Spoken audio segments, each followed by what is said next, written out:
Čau, Elini, kje ste, kako ste, Elena mama tukaj in z vami danes poleg mene tudi nova vrsta videov in sicer short news, alien short news, I guess. Predvsem zaradi tega, ker so kratki videi skozi bolj popularni in da tudi jaz ne delam vseh 20 minutnih, tako da to je to, kar se tega voda tiče. Zdaj gremo pa na prvo novico, ki se je zgodila v zadnjih dneh, predvsem se je odvijala na TikToku. Adam Levine, vsi smo verjetno slišali to novico, pevec zasedbe Maroon 5, ki je bil meni vedno full cool, saj ker se njegove muske tiče, je očitno mečkan za bluzu, ker je varal ženo.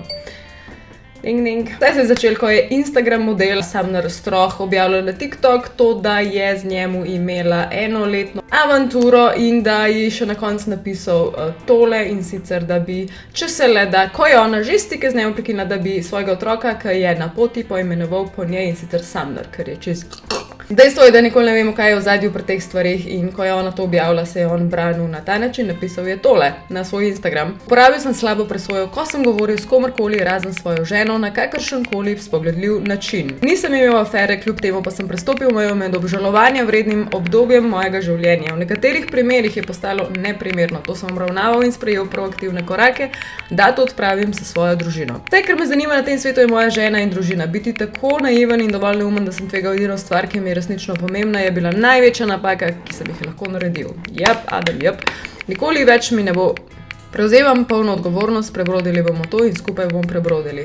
Kar je žalostno je to, da se je potem oglasili še ful več punc oziroma 3 punce, ki so povedale tudi, da so imele z njim odnos in sicer tole so njihova sporočila.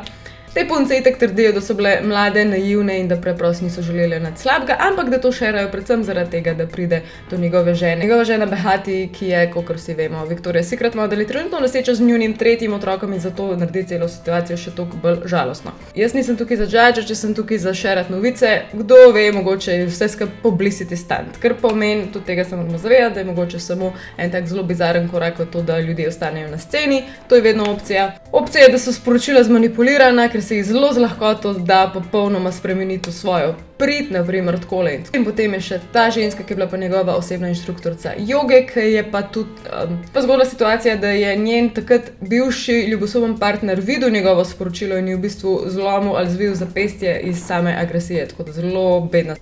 Edin, kar bi še povedala poleg tega, da je mogoče publicity stunt, mogoče ni nič, očitno ostajata skupaj glede na njegovo javno opravičilo, ampak ena zanimiva stvar je, da recimo se je podobna stvar zgodila pri Jessica Biel in pri Justinu Timberlakeu, ko mislim, da sta še vedno skupaj in je preprosto uvedla kot zakonsko to, da če ga še enkrat dobi, kot ga je že enkrat dobila prevarjali, preprosto po zakonu njej pripada vse njegovo imetje. Tako da Behati, če imaš ti podoben problem, jaz ti to toplo priporočam. To je pa to, kar se tiče te novice. Elena mama out, se gledamo naslednji. Aj, čau! Bye!